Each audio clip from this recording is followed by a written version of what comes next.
Tell me where do I go? Tell me where do I take us? Your heart is starting to slow. And welcome here, everyone. We're excited to get underway with our final week of the season. You know it, you love it. It is time for crunch time to go ahead and get down for the teams, because this is the moment to solidify your standings. The teams have gone ahead, and the ones that we're watching today, of course, have already locked in their playoff spots. Now, the deal is they still need to figure out where they're going to be seated. And for that to happen, we have a three-way tie at the bottom of the top six here. Neverwalk Solo, Dorado Gaming Row, and Conduit Regrets are all sitting at 3-3. So for Neverwalk Solo, who we are going to watch face off against Conduit eSports Phoenix, who are currently sitting in second with 5-1, are in for a very, very fun time. My name is Orbital. With me is Jason Bott, and we will be your casters for the Aegis Protectors League Week 7 of matchup. Jordan, how you doing? Apparently I'm Jason Bott this week. It's I was about to say, Bott. I was like, I looked at it and I was like, nah, that's not right. That's not right. I didn't change my name, but I'll just roll with it. What's up, guys? We're back at it again with some more APL action right on the cusp of playoffs, and this could be a complete preview of what some of these matchups are going to be like. Is the top of the table, what is the gap like between the top of the table and the middle of the table right now? Because the Clown Gaming Crab Wranglers are looking absolutely undefeated, untouchable. Very interested to see how long their playoff run is. I expect to see them in finals. But then from there, Conduit Esports, Phoenix, where do they stack up in comparison to the competition? Because they dropped one set. We'll see what they can do tonight. That's something that they really have to keep track of. And for Neverwalk Solo, a squad that is going to be very fresh to the APL, at least here on the air, which we have never seen them on air so far. We get our first taste of the team that is hoping to move up to what?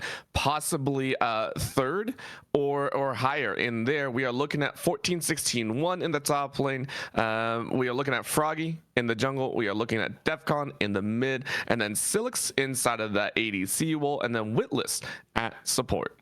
Yeah, Neverwalk Solo finding their stride here. Like you said, kind of a newer team to the APL. They've found a couple wins under their belt with a very specific style, and that's sort of their bread and butter, but that's also a point of critique because they have a very limited sort of playbook of what they draw from in order to get any kind of pressure on the map. They play exactly two supports well, from what we've seen. Witless have shown us two champions in Vel'Koz and Rakan, and that is a very exploitable part of their draft, and also what we've seen from them in the bot lane. So eyes on them to see if they can pull out something unique tonight to maybe expand on what they're good at. Well, let's see if they can do it, because they'll need to have those play styles honed in and ready to go, because they are going up against the other pretty much undefeated. Because listen, at this point, Crab Wranglers are in a world of their own. Conduit Esports Phoenix 5-1 so far. We got Dibs in the top lane, Nation in the jungle, Socks to Thighs in the mid, Domination at ADC, and then Not So Dark at support. Yeah, Conduit Esports Phoenix looking absolutely dangerous on the Rift. One thing that really stands out with the APL this split is we've got a lot of mid laners in this league, and Socks to Thighs is absolutely insane to watch in the mid lane, pulling out a lot of unique melee picks in a meta that doesn't seem to call for it, and proving that he can be absolutely scary on the Rift. And that's going to put a lot of emphasis there, as well as the fact that we have had some significant patch changes. We've been seeing the Akali kind of rise up if you're willing to play it. We've been seeing some other, little pieces to the puzzle there. And I'm sure the players are more than excited to get underway with this game. Number one, keep in mind, this is still a best of 3, not a best of 5 or anything of the sort just yet. That starts next week, and that is going to be a whole lot of fun. So right now, though, my eggs are looking at Conduit Esports Phoenix to kind of carry into the following. They want to sit at a 6-1 position. They want to look like a very dominant group, and I think that's going to be their main calling. You talked about Socks to Thighs, but we have to look at that bottom lane, which quite honestly is a point to pinch. If you're looking at Neverwalk Solo and saying, oh, they can only play 2 supports in the bottom lane, might as well focus down there as well and try and get a lead. Yeah, it kind of feels like the world is their oyster when it comes to Conduit eSports. They've got two champions to worry about in the support role. We talked about it before, Vel'Koz and Rakan. That's what they've shown success with in the hands of Witlist. And Not So Dark has a very flexible pool. We've seen enchanters, we've seen engagers. So the option to maybe roam if you don't think that you can stack up against them 2v2, or just pick a skill matchup and try and fist fight in the bot lane. Oh man, if they can do that, that would be amazing to watch, and hopefully it gets a little bit bloody. We've seen a rotation of ADCs coming out here. I know Misfortune is obviously rising in the ranks even further. We have seen the Varus come out every so often into the mid lane. I mean, we've seen touches here and there of some other values, but where is that going to go? Hopefully we get to see some messiness in the top lane, though. It has been a little bit of a glance. You know, we see a lot of the bruises come out, Camille being used as an answer to a lot of these immobile champions, and then also, you know, the Mordekaiser has risen for some, and then Ornn, of course, the stable tank in the top side. Do we expect to see anything silly with these two top laners, or is it going to be that just brute wall up there? If Neverwalk Solo has done their research, I absolutely expect to see a Camille ban. Dobbs seems to be the CEO of Camille here in the APL, so don't want to leave that one through. From there, I'd honestly rate these teams really highly in terms of flex picks. They throw Volibear wherever they want. They throw Gwen wherever they want, whether it's jungle, whether it's top lane, and seem to go from there in the draft. So a lot of flexibility, but things get a little bit quiet. You're seeing a lot of presence of Mundo in the hands of both of these top laners, just the Renekton, the typical menace in the top lane, where you send that side laner so far up to create some pocket of pressure, and then if the enemy team throws a bunch of members at you, suddenly Baron's started, right? Things like these are ways that all these APL teams can really find an edge on each other. That's going to be a little bit scary, because honestly, that is if a Mundo gets out of control, I'm scared. I'm terrified. I don't want to know anything. I don't want to play that game. I want to just alt F4 on that match, and I just want to go on about my day. So we'll see if that happens, but right now we are going to go to a break. We have gotten word that there are some technical difficulties that we are going to overcome here in the meantime, and then we'll get underway with the game. So please don't go anywhere. The APL will start in just a bit with game number 1's draft.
And we are here with draft number 1. It is going to be with Conduit eSports Phoenix on that blue side. You can already see the Caitlyn banned away, which has risen in some teams' priority pool. Go ahead and grab that long range, and that way you don't really have to worry about the bottom lane. You just gently tide them over and try and get some place behind. There's a Camille that we mentioned, though, a little bit of an aggressor in the top side. So already seeing those makings of the unique champion pools banned away.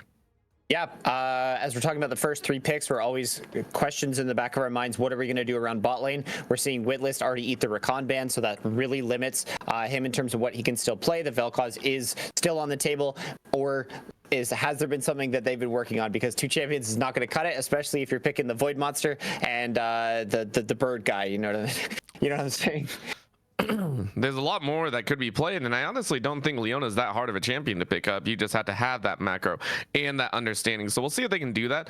Of course, with that focus, it is going to be still slammed into that top lane. Phoenix are just kind of, okay, well, listen, we're not allowed to do that right now. We're just going to kind of play safe. We're going to play smart and, you know, maybe go for that tank. In the same situation, though, I think Dobsy is going to sit there and go, okay, how are we going to kind of figure this out? Because right now my pool is getting limited. So do we want to wait till second draft phase, or do we want to actually grab it very early? That is going to be the question. CPX though, what are you going to ban last? You could focus on that bottom lane, but no reason. The Vel'Koz you assume you can deal with, so you go ahead and ban the play. Yeah, the DEFCON has been really proficient on a lot of the mages. Not too many 80 carries in his pool, specifically played the Tristana before. So we'll see if that makes an appearance. Ezreal is still up, Ashe is still up. These champions are very prominent in the meta, and both these 80 carries love to get their hands on those utility 80 carries. The top lane pinch coming in from Neverwalk solo. The Gwen is typically a jungle top flex for Conduit eSports Phoenix, and Camille, obviously we talked about before, Dobbs is the CEO. Camille, don't give him that. I wonder if that sort of telegraphs an early pick Mundo on the side of Neverwalk solo, and that coming in right off the top.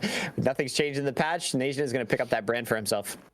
Yep, you like it, you love to see it, go ahead and grab it. This is going to swing a little bit more CC into the solo lanes and into the laners themselves. A Syndra R1 would be a little bit surprising to me. I honestly feel there's a lot more to play around. There's a lot of other champions. However, you do feel that in the mid, you're gonna need it, right? For the likes of DEFCON, you're just like, yo, we need that safe Syndra pick. We're gonna lock that in, and there's that hover I mentioned, Jordan. I want to see that Leona. It's easy. It's kind of free right now. If it's locked in, this is gonna be a nice little boon for Witless. Yeah, Neverwalk solo picking up the Syndra. I do wonder if that might even be a flex in the bot lane. That Syndra has made appearances in the bot lane before. If they do lock in this Leona, that would be a good look, or a good refreshing look for them. And I think what this telegraphs is that the counter picks are going towards the jungle. He wants to see more picks of the draft to see what will be available to him. They do play a lot of different junglers. Froggy has played Zac to a very successful margin, but we're thinking AD junglers, so I wonder if he pulls out Jarvan or even like a Kha'Zix in this game. So we'll see how the draft proceeds from here. Oh, and of course, if you want to match, you very much could. If you go ahead and match either that mid ADC, I don't think that's a bad call. I like the Jinx. It's not, you know, if you're running barrier in this, I would be very surprised. But Jinx with cleanse here, you can deny that Leona a few engages, I would say, not all of them, but a few of them. And then if you want to match with that Braum, or if you want to go with an Alistar, I mean, both I think are okay. Alistar much lower in priority listing, of course. But the call down is a Renata Glass, which definitely feels like it might be a Phoenix special, because I haven't seen that champion in a decent while for now. Yeah, Not So Dark does have a very flexible champion pool. I think they're trying to dissuade the full hard engaged team comp, because if that was not a Renata Glass, I would have said absolutely just slam the Jarvan on 3 here, because you've got 2 immobile carries. Jinx does not have flash more than Jarvan has Cataclysm, so that would have been too much value to pass over. So I'd like some kind of protection for this Jinx if you are going to opt into the immobile side. And then speaking of immobile, we're picking up the Varus, but Varus has so many options coming in to the early game here. Very, very nicely done, and very neatly, I should say as well. This rounds out a pretty nice utility first round draft for a Neverwalk solo, which is impressive. I know we mentioned that for them it's a little bit of a struggle. I mean, I am gonna say that they're coming into this with a two series win streak so far. They started off the first half of the season at 1-2, and now they're doing much better for themselves. And of course, they you're really not going to have that fun of a time. So to round out an early utility with the fact that unfortunately they did lose a couple bans at the back end, I think this is a good call. There is another test in there. I think this is just, getting this draft phase, this ban phase out of the way. Yeah, one thing that I can say about the team comp so far, I do love the first three coming in from Neverwalk solo. There's a lot of agency, there's a lot of go buttons, and me and you together casting Orbital, we've seen it time and time again. The more go buttons you have, the better you're going to have on time on the Rift. When you see a play that you can make or a side of the map you need to force on, having go buttons on multiple players is absolutely key to success. And so far, I see Varus can force, Leona can force, and Syndra can force, and they can also enable maybe a carry jungle here coming in for Froggy. We'll have to see what they aim for on pick number 4. So many little options here. That is going to be a Viego ban on the back end as well, just getting these out of there, and we'll see what they decide to pick up here. Big thing, of course, is a staggering. We are still waiting to see exactly what is opted for, and Neverwalk solo, you got to match something. Either you're gonna blind pick your I want to say top side, or you're gonna counter pick the brand with only seeing 3 total, and neither of those is great. Right? You obviously you don't want to do it, but if it's a Mundo top lane angle as well, this would be a great time to pick it up. You go ahead and nab it up, and all of a sudden you're just like, chill. We can rock with that as much as possible. You were talking about it though. The Renata Glass was not a dissuasion. J4 rocking. Yeah, J4 is a very fast-paced jungler, can sack camps, can play to get the map rolling, and that's exactly what Leona needs, because stylistically she's countered into the Renata Glass. It is hard for them to force 2v2, but then you throw in this wild card of Jarvan's going to have more uptime on the map than the brand, while the brand is clearing out camps. So I like this kind of more go buttons, more engage. I really like how these champions can really play off each other. There's a good damage spread on the side of them, so Neverwalk solo setting them up for great success coming up against one of the top teams in the APL. That's how you're going to do it. I like that call down. Hey, listen, you're going to go ahead and make that go button an excellent button to choose. However, this one is a bit spicy as well. If you're going to go with the full go in, we are going to go with the full denial. Yes, you have a Syndra, but we have a Cassiopeia, which means those jump ins are not going to be as easy as you would like. At least 1 to 2 of you are going to have to walk around the miasma. I haven't seen Cassiopeia a whole lot either, but I do know that some of the mana changes and some of the buffs recently have been very, very fun. There's a little bit of a hover, a silliness though. If that is a Nasus lock-in, I think I'll be very surprised. Yeah, there it is. Oh my god. ACAD's most played is Nasus. ACAD's might have some mastery over the champion. He had to have been playing this matchup because Dobbs' second most played is the Aatrox. So these players scout each other, and he said, give me the Nasus, give me some Jarvan pressure up there. I'm going to get stacking, and I'm going to give us another win con. Oh man, I mean, let's before we get into a little bit of break, because we got to talk about some of the other things going on. But Jordan, do you like these current champions? I mean, with Neverwalk solo, I mean, yes, they're a little bit oddball with the Nasus, but overall it seems very consistent. Are you enjoying what they're bringing to the table? I think it's pretty funny the way the order kind of occurred. The first 3 picks, Neverwalk solo, I heavily favor them. I love what they draft for themselves. Every time I see Varus with an engage support, I think like bodies are going to drop. Then you've got the Syndra for a layer of scaling. I love that. The Renata adds a layer of displacement, can break up some of the fights, but in the APL, you play fast, you win. That seems to be the ticket here. But then CPX did this crazy pivot on 4-5 where you just kind of checked a lot of boxes for yourself. Suddenly you have a frontliner in the Aatrox, a bruiser that can be self-sufficient in the top lane, not under a tremendous amount of pressure from the Jarvan, and then you've also got an enchanter to boot. So now team fights is looking a lot more crazy when suddenly this Aatrox unkillable Demon King has multiple lives. So do you want to play that game? And then you're walking into Cassiopeia Miasma. A lot of your team comp does have to run forward. We talked about this before with Leona Jarvan. That theme is sort of locked. So interested to see how Neverwalk solo is going to be able to pilot this one. They're up against some of the best players in the APL and on some of their signature picks. The Aatrox for Dobbs and the socks to thighs Cassiopeia, deadly, absolutely deadly.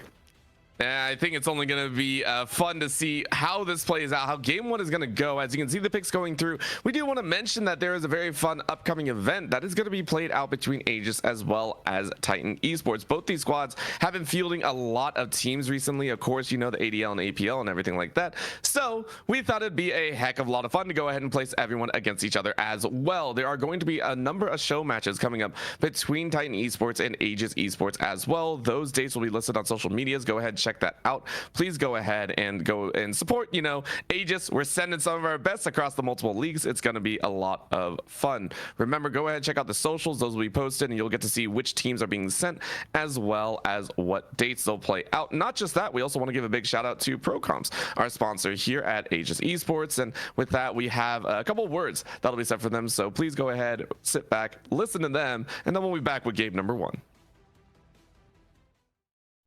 Quick shout out to ProComps, our sponsor and a game changer app for the league community. This isn't just like the other tools. It's your personal draft coach, perfect for both teams and solo players. In fact, you can pair it with any other app you use. ProComps stands out with features like custom champion pools, personalized tier lists, and live draft advice. Think of it as having a virtual coach and a strategy toolkit all in one.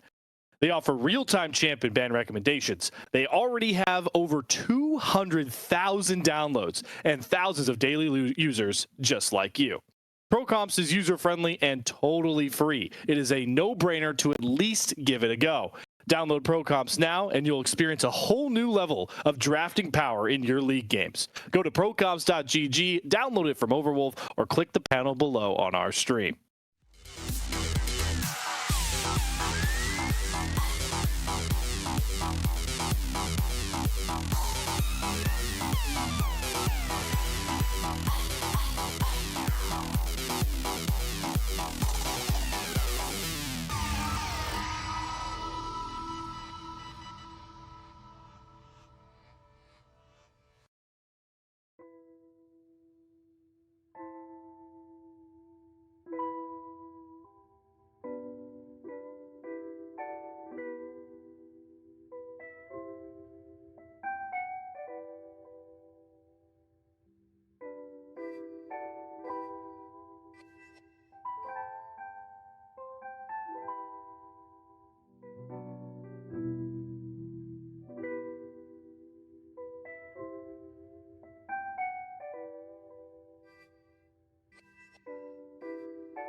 Welcome back, everyone. We are here for game number 1 between Conduit eSports Phoenix as well as Neverwalk Solo. Right now, CPX are hoping to maintain their 5-1 series record and move on to 6-1 right behind the likes of Crab Wranglers.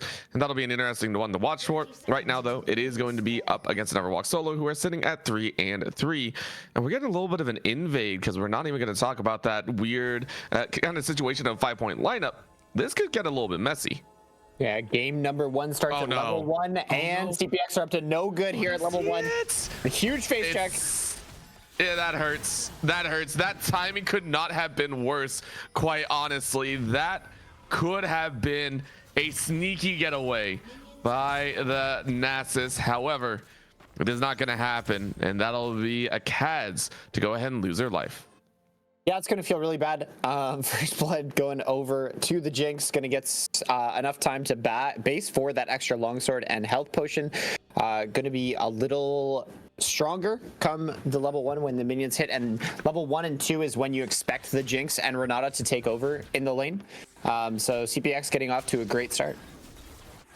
Not just that, it's just having an extra longsword in the back pocket means that those early levels are still going to hit, or are going to hit, I think, even more. Some of the assists, experience also goes the way of just about everyone. So everyone getting a piece of that pie makes things pretty nice and happy. However, we are getting a simple start. You can go ahead and take a look. Full clears by both junglers. Froggy going with that top side. And of course, it's Nation on the bottom side for the red buff start. Yeah, so it's a mirrored start from the junglers. So Brand starting bot side, Jarvan starting top side. So you wonder where are they going to end their paths? Because Jarvan can look to skip camps in exchange for some map plays. Maybe try and get that Syndra going because Sucks with Thighs is very immobile on that Cassio mid. So we'll have to keep an eye on how that progresses. In that same sense, it's how is that actually going to work out? Sucks the Thighs is one that you hyped up a decent bit, and for good reason. Very, very strong player and able to make some amazing plays happen. But in their own right, you got to be able to do that at a very consistent level. On this Cassiopeia, we've actually seen them succeed before as well. And I mean, DEFCON, you opted into kind of a neutral state. The Syndra is just like, yeah, I'm going to try and scale up, hit that mid game, have that execute on my ultimate. I mean, do you think the Syndra was the right call? Were you expecting the Cassiopeia? Is that why you picked it? Typically, we've seen this matchup played in the past when these champions were much more meta than all the ADCs we're seeing now. And Syndra is favored in this matchup. We've seen the Cassio struggle at many phases throughout the lane phase just because you have no way to escape Syndra's skill shots with no access to boots early. So that move speed paired up with the Jarvan's additional gank pressure that Brand can't really match early because Brand's got to spend a lot of time on his camps. I do expect Socks and Thighs to struggle in this 1v1, but you pick the Cassio, one, because of absolute champion mastery comfort on it. Oh, but as I say that, we're looking at some potential action in the bot lane. That's going to be a flash out from Not So Dark. I mean, it's just that easy, and I think you're going to be more than okay with that one. You went on a warning mission, didn't even get the ward, and you know that kind of sucks, but not the worst thing in the world. Froggy making their voice known. As you're going to already see, Nation is going to use that time to try and step up in the clear process. Yeah, Brand will generate some jungle tempo, and Jarvan's trading that for lane pressure. So far, he's having a good game for himself. But yeah, the Cassiopeia, one last thing on that sort of champion lock-in, it was thematically good in the game. You want to pick these disengagers for this short-range team comp coming out from Neverwalk Solo. The Leona and the Jarvan are going to be diving onto you, so if you pick something with more disruption, that can be really good. Nation's up a bye, though, here, so Froggy is without a lot of help. Well, I mean, the help is your own flag and drag, so you're more than okay in that current scenario. Of course, DEFCON trying to throw down the entire spell reel is another thing that's kind of interesting. You went for Summon Aerie, so it's like, do you really need a full combo? Not really if you're just trying to get some damage down. But for the current moment, we're also looking at this top side where Dobbsy is just like, yeah, I'm doing a good job. I have a lot of CS right now. Acads is just trying to do their best to maintain. Again, Anasis is going to be that mid to late game. However, that is going to be a scout of the week that is much necessary. Another poison, though, is going to go down, but the chucking the potions may keep you alive. No! Socks the Thighs with the solo kill, and DEFCON gets nothing. Yep, that's CPX doing what they do best. Socks with thighs, keeping out 1v1 advantages already. You start to see the start of a snowball coming through. He's going to get a really nice base here. Got the wave in as well. Flash burned, TP burned, so DEF CON's going to be on the back foot for a little while. Oh boy. DEF CON is not going to enjoy that one, and you mentioned it was one lane that you're actually kind of favored in. The Syndra feels really, really good, but at the current moment, it's just, you know, you're a little bit behind. And yes, 1 kill isn't the end of the world.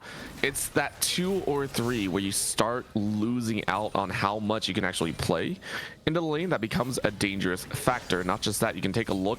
Nation is kind of hunting for that mid lane. If you can go ahead and get a gank, maybe you watch that Scout of the Week. But look at this, Not So Dark also joining in. And this is just kind of that annoyance factor. DEF CON is just like, really? We're getting a roam out now? And that's because the bottom lane's push. You might as well. DEF CON will go ahead, hard shove this wave in, and it's an unfortunate back to net 0 as Froggy isn't able to find their second gank of the game. Yeah, this topside Grubs rotation, love that from Not So Dark, just making sure, promising that his jungler is able to farm those Grubs. And as you look at your screen right now, 4 teleports, all the solo lane TPs are now down. So that blanket of extra safety or that forgiveness of your lane state might be a little rough, you're sitting on some gold, just base TP. So now the lanes are going to start to get a little bit more volatile. So eyes are going to be on to Froggy and Nation, what they are able to do. But the solo laners of CPX so far seem to not really care if their jungler is around. You don't need to just necessarily go for ganks when you pick these kind of matchups that you can kind of flex your muscles. Gotta flex as hard as you can. Dragon, of course, as we said, went the way of Froggy and the rest of NWS. But it's only a Chemtech, not the greatest one in the world. It's just kind of there, right? It's just like, well, yeah. I'll be okay with it. Right now, it's a Hextech afterwards, so gonna get one of the 4 original elementals, and that'll be the big ones to play for. Dobbsy on the top side, though, just trying to continue their reign of supremacy, and not just that, bar out an entirety of what the J4 wants to do. I want you to take a look at that warding pattern that right now CPX currently has in the enemy side jungle. All along the top side, it is triple pinked out. And of course, when no one's on the top side, you know on the bottom side is where they're going to be. Froggy is coming in, knock up into the Cataclysm, and it's just that easy. No chance in, but that's going to be a good root, and Witless is barely going to survive. You are out after a solid dive, and Nation, though, has flash. Maybe can make something happen. Witless, I think, is going to be the one to eat it. It's going to be a Q, though, and it's going to land. No pillar to come out here. It's just a chain CC, and that will be the kill. Now, DEF CON rolling in means it's a clean sweep with only 1 loss, and Witless's death is going to be well utilized. Topside, though, Dobbsy in a dangerous spot again. The enhanced Qs are doing a lot of work. Dobbsy realizing you're not actually going to survive. There's a final Q pops on the head, and Nasus gets a solo kill. And that is victories across the map for NWS. Nation is going to feel so bad about that. Eats the CC, no flash used, no ultimate used. Is able to pick up the Leona, but if you're Witless, you're feeling really good about that. And the critique we had about the bot lane of NWS was that they had such a limited support champion pool, but we're seeing Leona, and so far it looks so good. I mean, I'm loving it. This is already going to be a pretty strong start. Now, remember, we did mention CPX for their entire kind of champion side. They're the ones that need to scale up. You have a Cassiopeia, you have a Brand, you have a Jinx. Like, these are all good mid to late game scalers. So for the J4 to make a move, I think is very important. Also, the fact that DEF CON got soloed out in the mid lane, you did need to make a rotation because you're not getting as much value in that mid lane as you would hope. So with the rotate down bot side, you pick up 2 assists. You keep that gold lead that Socks Thighs has in a 600 gold meter. Not bad. You get a little bit of adjustment, and you keep the overall gold deficit that your team has to only about 100. Yep, and that sometimes that can be one of the symptoms when you're so far up in the standings. CPX is seemingly unstoppable in the APL. When you're playing one of these teams that you deem as sort of lower tier, you start to disrespect them. Domination had flash and cleanse during that and did not flash the naked Jarvan EQ combo, and that's not something that's like insane to do. Like flashing in a Jarvan EQ combo in today's day and age is not, it's not a big expectation to have on your AD carry. So Domination, that was probably the one window where he could go down, and not using that safety blanket really bit his team in the bottom. That hurts.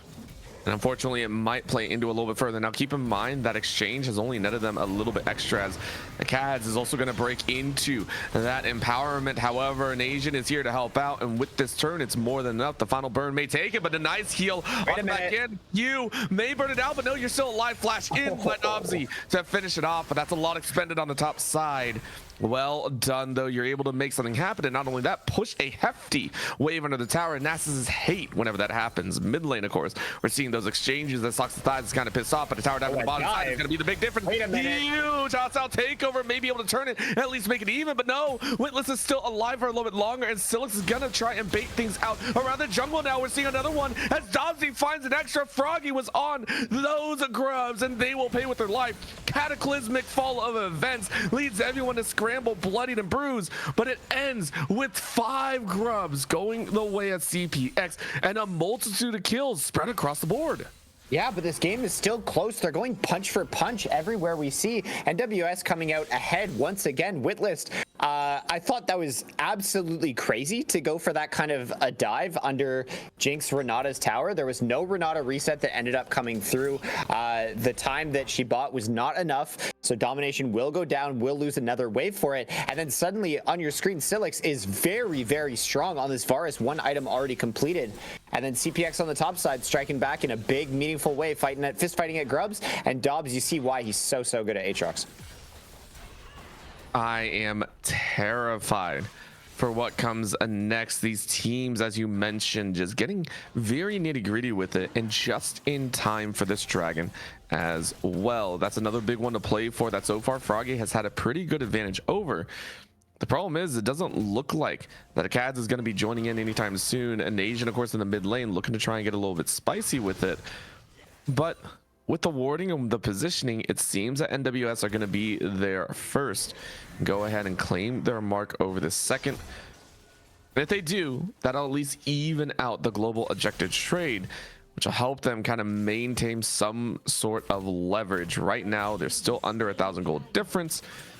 But with the Infernal, this is going to shake things up even further. I was wondering which soul is going to be. It's the one soul that you like to play for that is going to force fights across the map. Yeah, you see Froggy actually going into the top side, so this dragon is largely... Oh, it already fell over. Sorry, I didn't realize it just evaporated. Defcon getting flashing away from Nasian, trying to take him down. Yeah, apparently I'm blind right now. It happens. It happens. We're busy. We're watching everything, and sometimes something slips through. Witless, of course, in their own right, trying to dance a little bit further. But Asian, for the first time, invading into the enemy side jungle and realizing that, hey, this might be a little bit dangerous, but you are squishy, and I'm not sure this is the place you want to be in. Flash out. Froggy has flash as well, but the EQ combo will not come through because it's not going to be up in time. And in comes a Dobsy, but look who's rounding around. Socks the Thighs saying, yo, I am here as well. Double pink ward just to ensure, as that's going to be the slow. No chance, as Dobsy is on a killing spree here in the top side. Socks the Thighs low, looking for another one, and that's going to be spaced out. Froggy, very nice step away from the queue, but that means bottom side is now going to be fought over. Solar Flare is going to miss. Witless is quite tanky, but Silix is going to be run a little bit slower out. Hostile takeover is very much available. That's going to be called down. Domination, unfortunately, is very low on mana, so only has a Gatling gun. Silix and Witless going ahead exchanging their ultimates for the ultimates of Domination and Not So Dark. Yeah, a lot of hesitation there coming in from Not So Dark. He had the range to land the two-man Renata ultimate and hesitated a little bit too long. That gas is tremendously slow. And more of a fist fight. Socks and Thighs is favored in this. I mean, more than favored right there. Very nicely done to go ahead and run that one down and keep themselves at an unkillable 2-0-2. Yep, that's going to feel really good for them. Froggy coming out kind of brought his team to a very unfortunate circumstance. And ACADS, it's sort of an FF moment for a top laner. His wave was pushing away from him, gets swallowed up into the team play, burns Ghost and Ultimate, and gets absolutely nothing from that. So that's going to feel really, really bad if you're ACADS, but he is stacking up quite nicely so far and proving us that Nasus does, in fact, maybe do something in today's day and age. We'll have to see if he gets kited to oblivion but flash forward in the bot lane. I like it. The call down is like, hey, they have no ultimates. They don't really have anything in the bucket, so this is a free gank. Solar Flare is going to land, but if this kill comes through, Not So Dark is going to survive, and you do. 0 kills go the way of NWS, and even with that call down, Froggy themselves has to run away. Socks the Thighs is just like, yo, let me chase you away. and there's nothing that DEF CON can do about it. Well played by CPX. Yeah, playing the numbers advantages really, really well.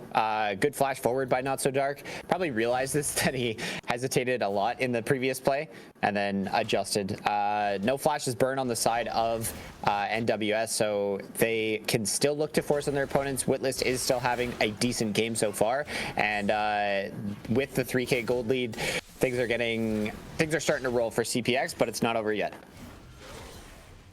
They still need a little bit more of a push to really say that they've secured themselves that lead. And, you know, the scaling is still going to be nice. We keep talking about that scaling, but you can, at least I can understand, and I hope that this comes true, that NWS are going to feel that pressure. They're going to start trying to make moves around the map and see how it works. Once again, Froggy inside the enemy jungle territory, trying to take away the camps because of the current situation. Nation and Froggy are actually going to meet inside, and look at the damage a single E can do. With nothing in the tank though, Nation is going to get around it out here. He doesn't have the ultimate. I mean, you're pretty much down in the water. Hostile takeover comes in very, very late. Sucks the thighs though, flashing in, loses that flash, and now over the wall gets a nice petrifying gaze, but it's only on one. And because of that, it is gone. You are dead 2 in a row. DEF CON picking up a shutdown, and that's a big win for NWS. That was really clean by Froggy to actually find the EQ on Socks of Thighs. Looks like he was almost dead to right, and the ultimate actually landing onto Silix, but really nice rotation from the bot lane of NWS to kind of team gap their opponents here. So the mid jungle of CPX is going to fall in that one. That hurts. That hurts, that hurts, that hurts. But in the meantime, the bottom lane has gotten things under control. Domination, who, even though they got first blood, has so far only gathered assists, is able to gather a very strong first tower. Even though it's not plates, it's still first brick. That should go ahead and rotate Domination and Not So Dark into that mid lane after the dragon is taken, of course. Yeah, it's going to be interesting to see what happens when the lane phase ends. Expect to see Jinx rotate to mid. You want to put your Cassio in side lane. And when the lanes get a little bit longer, you would think that that favors NWS because their ability to force on their opponents with this Leona and Jarvan long-range engage can make a dark corridor of the Rift very scary. At the current moment, it's just a jockeying for position. And of course, how much info are you going to garner? That's going to be a little bit of CC as DEF CON just trying to poke them out, but the Infernal is one to play for. That's going to be a stun up, but a miss on the Solar Flare means that this is a turnaround. That is a rough one, but the Piercing Arrow is going to find it. Pyroclasm is going to bounce, and it is going to turn around one. On the other side, Not So Dark is going to get chunked out, and because of that, your death is solidified. Nation is still here trying to fight, but there is no one else to help out. You don't have ultimate behind either. Flash in from Witless isn't going to be found. Flash out by Nation. In comes the TP. CPX losing their life, and as this comes through, but the burn will follow thanks to the super mega death rocket. This is a scrappy fight, but it is going to result in a soul point for a Neverwalk solo. Yeah, that's going to be really amazing for the game. Keeping everything close, getting you on soul point is going to be really good at forcing your opponents to walk into you, which is kind of what Neverwalk solo wants. They want to make their opponents uncomfortable. You want to squeeze there. CPX did a really good job of trade killing. And speaking of trade killing, ACAD's trying to take the head off the top laner. And in the head is what they will reap. The rewards are justified. +6 on the stacks with that one. And it's a bully moment to be had here at Cads. It's like, you gave me this, you allowed me to do this. R5, baby, I'm gonna make my mark. Yeah, I was actually surprised to see that. Dubs being much stronger on the Aatrox, but ACAD's knowing his limits, knowing maybe when the matchup has a bit of a turn to take. So will this Nasus be able to side lane the team to death, or will he be pulled into team fights? So far, Neverwalk solo playing really, really well, the macro game and the individual outplays.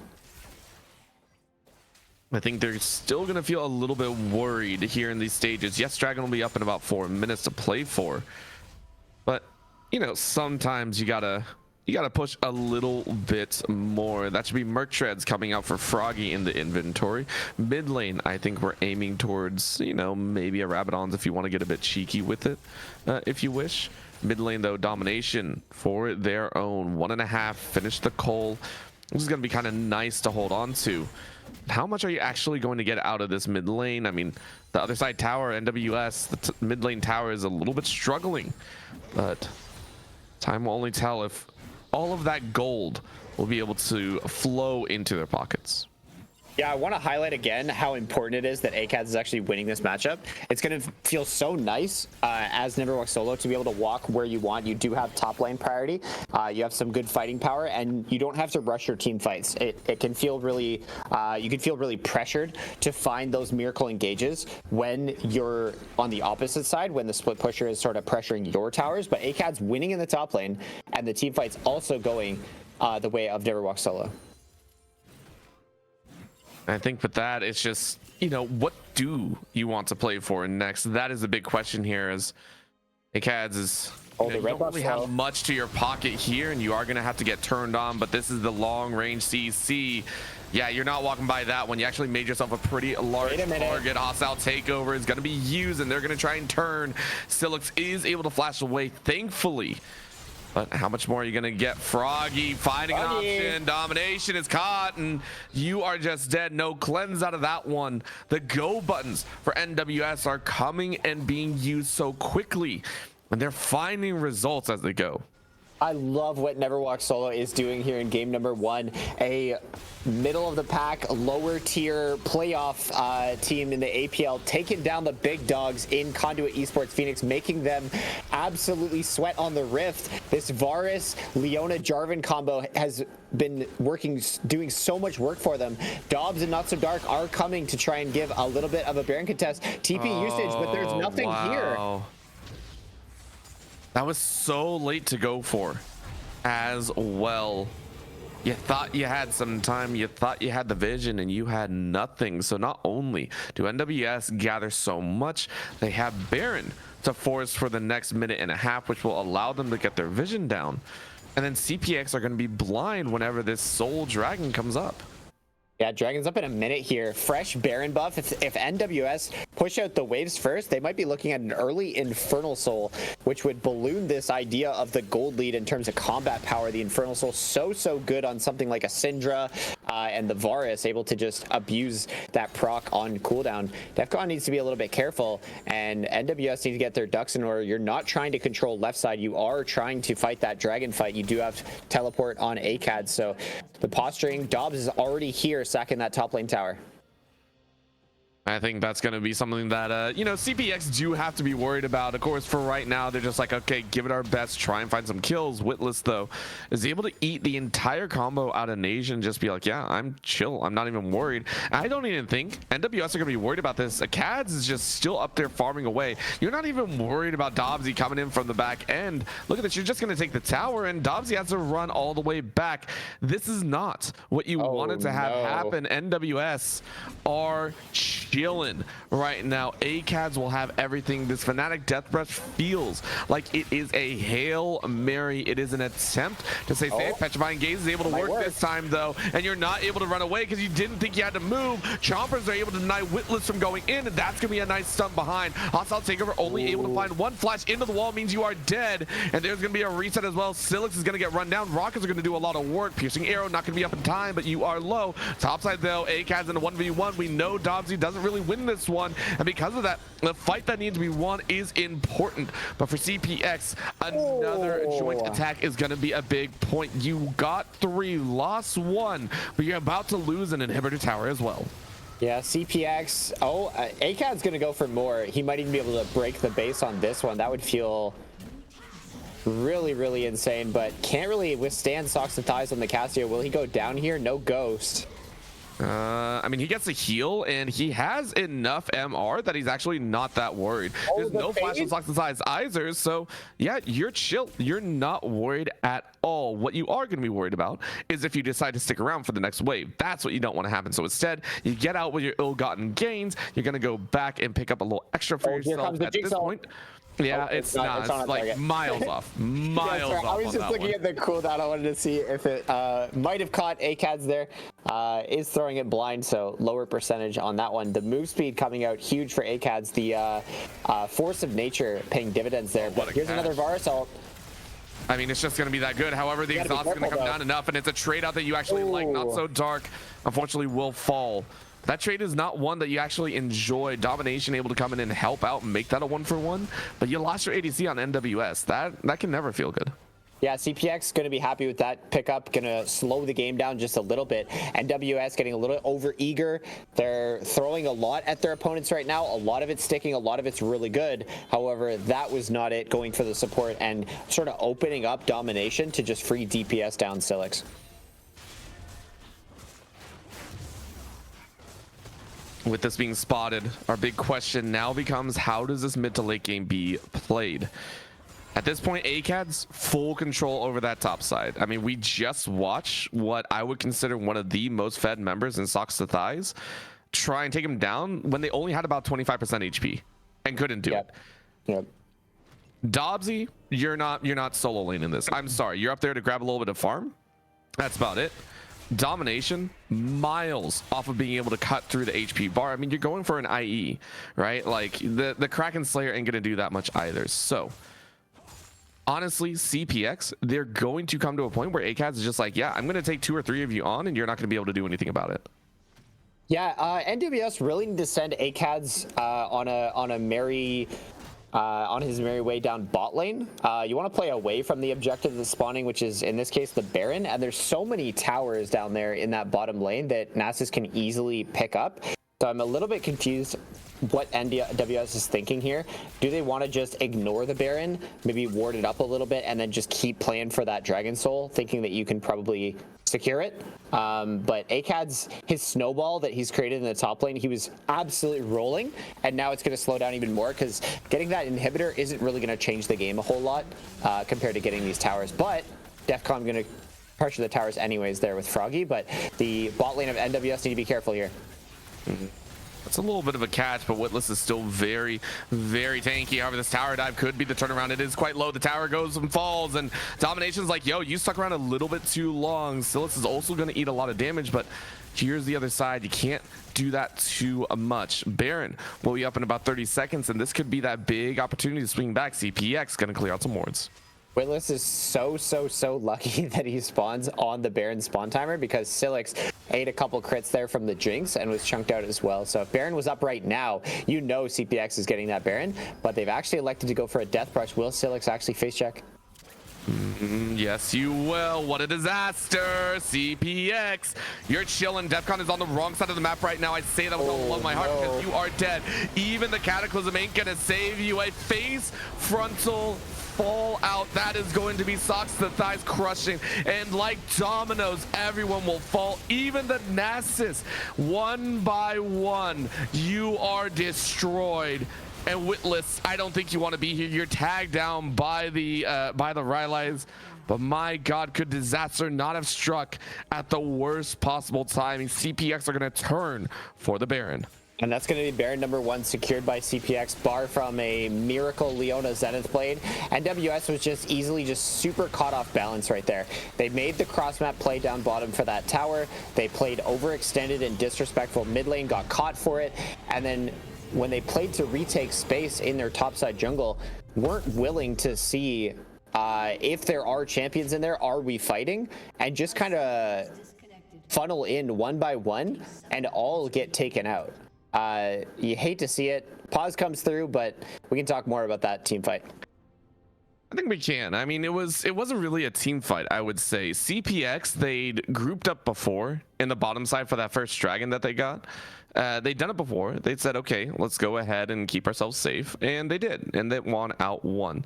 One of the things that has not swayed CPX at all is their constant willingness to fight, which I find very, very impressive with their composition. They have actively been moving forward. They've actively been choosing to try and hone their strengths. And because of that, I think that what can only be called a one-sided team fight occurred is they were constantly moving forward. They were constantly being aggressive. Any other team that has gotten checked by a J4 3 or 4 times would not be walking in. I feel like they'd be like, okay, we do need to play a little bit safer and a little bit more respectful of the opponent.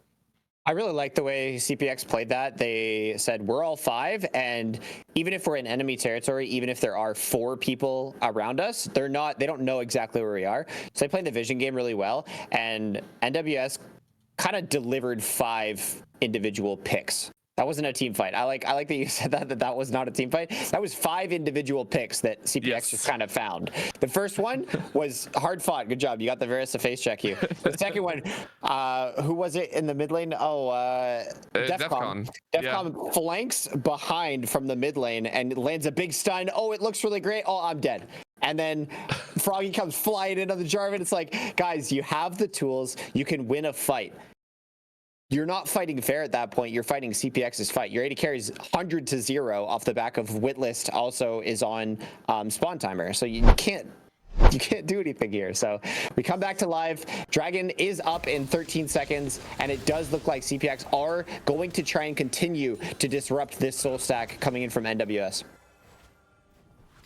This time around, I'm a little bit more confident in CPX. A little bit more, well, I say that, and then Nation drops their Zanya, so I mean, it's, oh, did he just bad finger that? Oh, he did. And if NWS were actually going to contest, then maybe there was a shot that you could kill Nation. Of course, you didn't know that, right? So, as a team, NWS had no idea that occurred, and because of that, Dragon is taken very, very neatly. Now comes a time that CPX are just going to try and power down mid lane. It looks like.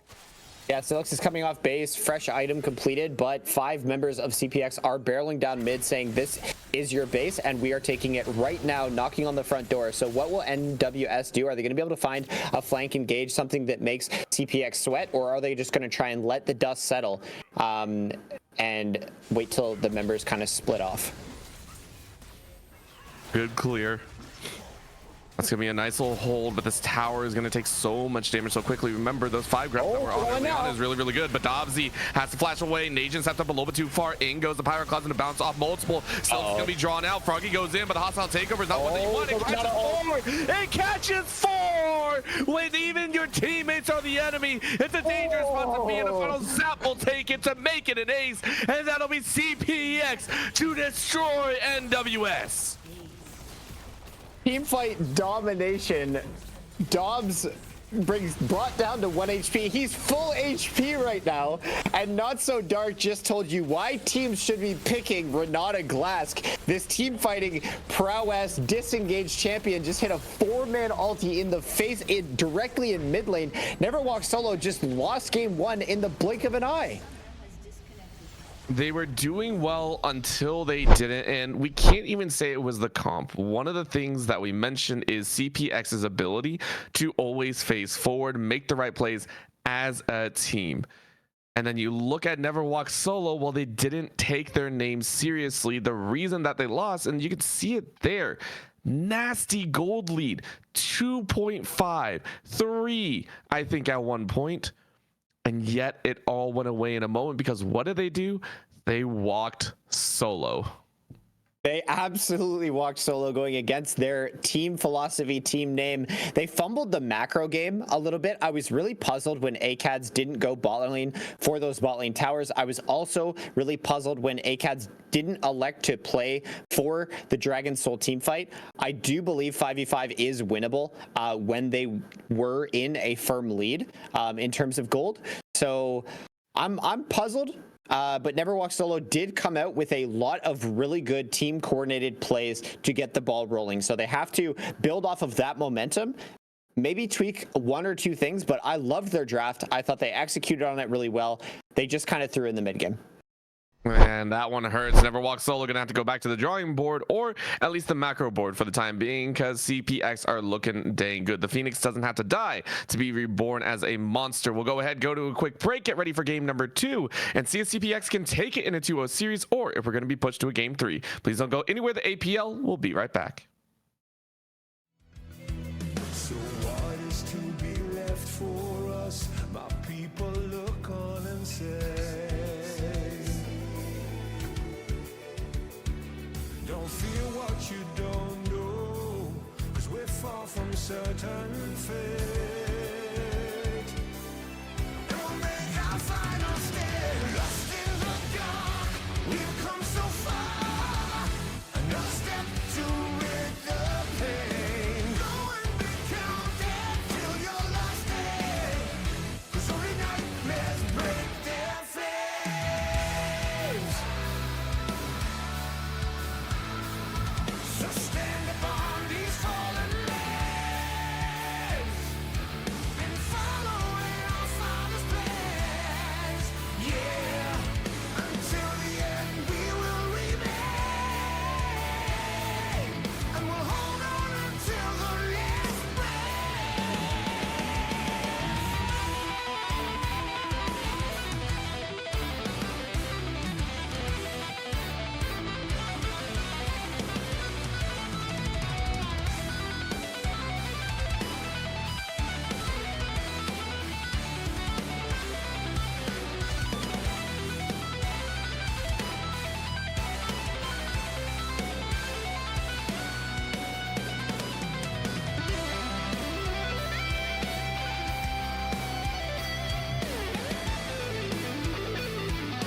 try to make yourself remember, darling. Don't look for me, I'm just a story you've been told. So let's pretend a little longer, 'cause when we're gone, everything goes on. You were staring at the window, and I said, I wanna take you to the sea. And when I'm better, we'll do everything. I gotta stop making promises I can't. And we are back, hopefully ready to go for game number 2 after that game 1 shellacking on both ends. Everyone tried to take a pot shot at each other, which ended unfortunately in Neverwalk solo walking solo into their deaths, and then one cataclysmic team fight at the end. It seems that Conduit eSports Phoenix in the early stages maybe took a little bit of time to ramp up, but at the end of the day got to that scaling point. Yeah, NWS got to feel pretty good about that loss, as weird as that sounds, because they were running the show for, I like the picks, a lot of agency on the Rift, a lot of good engages found.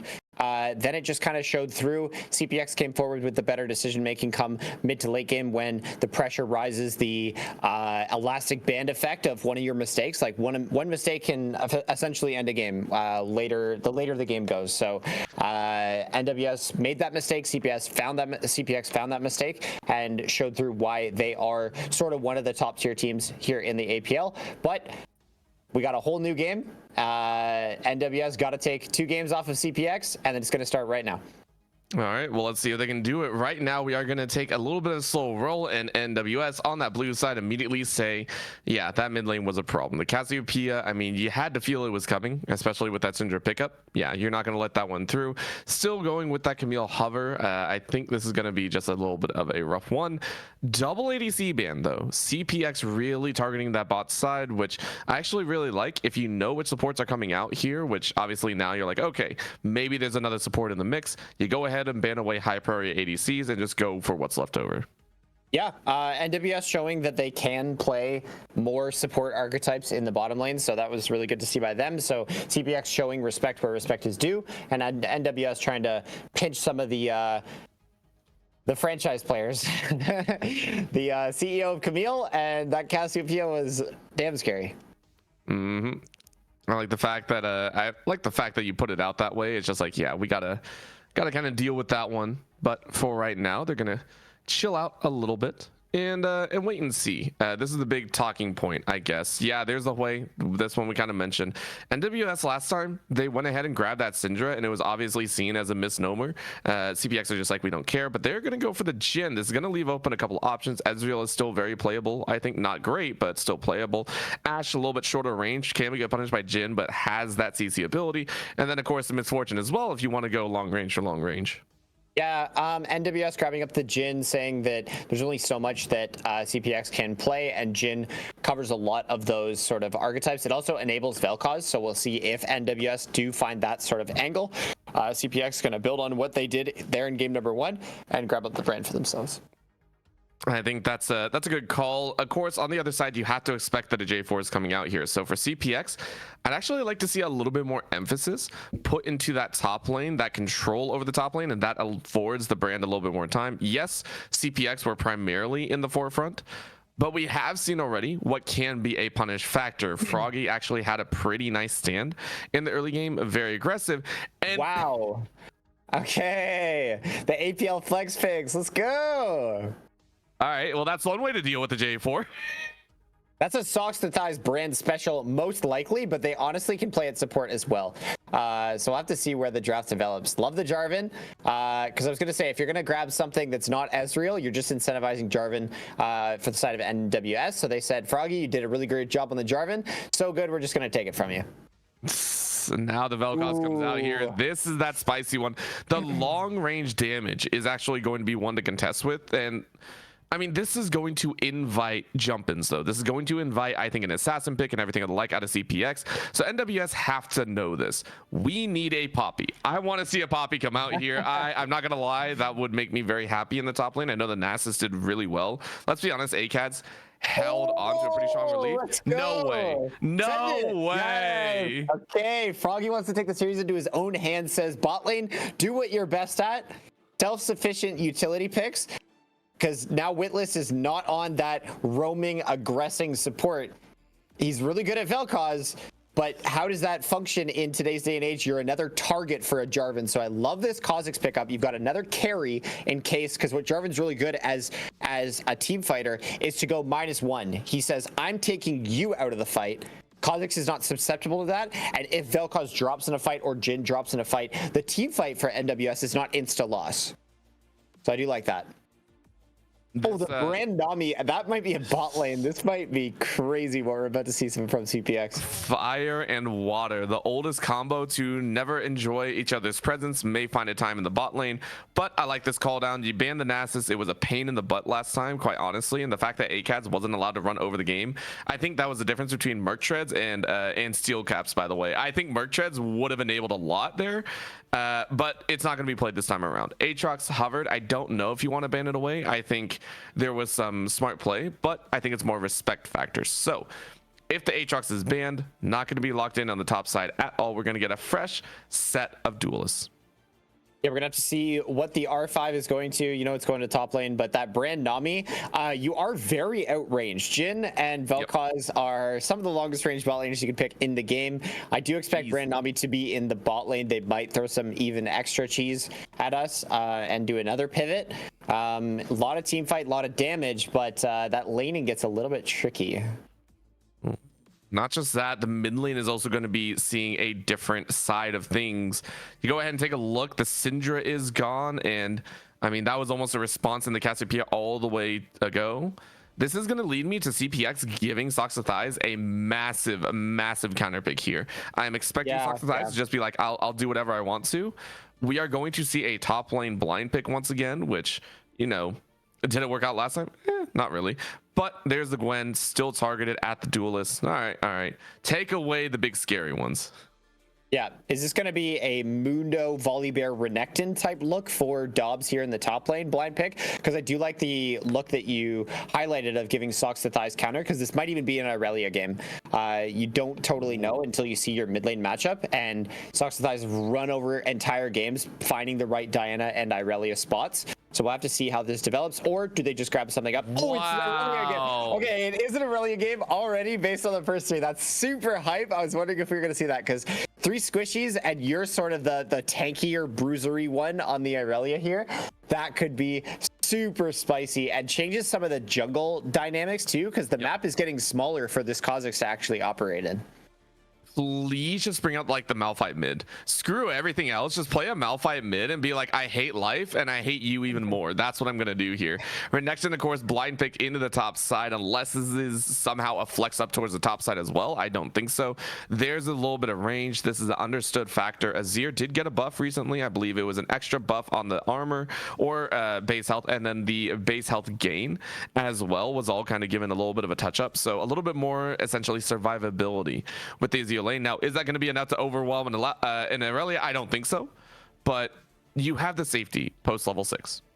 Yeah, I'm not going to lie. When I saw these two teams matched up against each other, this was the exact scenario that I was terrified of. I told myself they're going to look to pick Vel'Koz in the bot lane, and they're going to play a mage in the mid lane, and Socks of Thighs is going to run you over because he plays the most volatile of volatile matchups, and if you're playing to survive that, your map and your jungle is going to suffer. So very excited to see CPX play this comp, but this is what they're so good at. So this is where I think in game number 1 we saw a very different look from Neverwalk solo. In game number 2, I think we might be looking at a little bit of what CPX is best at and what Neverwalk solo has won with in the past. I really liked their new look. We'll have to see if their old look is a good look for the APL.